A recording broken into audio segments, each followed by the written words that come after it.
How to fix Discord loading chunk failed. Hey guys, welcome back to the channel. If you are receiving the loading chunk failed error on your Discord, here is what you can do.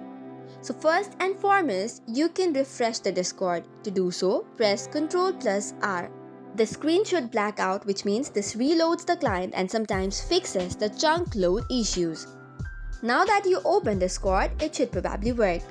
However, if it does not, force quit or kill the Discord process. To do so, in the taskbar, right-click. Then tap on Task Manager. Once the Task Manager is opened, search for the Discord and then right-click on it. Once you right-click on the Discord, tap on End Task. Do the same for all the Discord-related tasks and restart your Discord application. This way, it also should help fix the loading chunk failed error. For the next step, press Ctrl+R to open the Run tab. Now, type in %appdata% and hit on OK. This will open your local storage files. From here, search for Discord folder and delete the folder called Cache and the local storage. These are the subfolders of your local storage. Once you delete the cache subfolder as well as the local storage subfolders, also delete the temporary files on your device.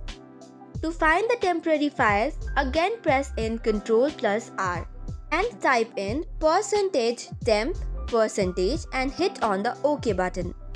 Once the folder opens, press Ctrl+A to select all. Then after, tap on the Delete button. This way it will delete all the temporary files. However, if all of this does not work, you will have to reinstall the Discord. To do so, uninstall the Discord properly, remove all the leftover Discord files from app data, and download the latest Discord version from the official website. That's all for today's video. For more such contents, do not forget to hit the like and subscribe button. Thank you and keep watching.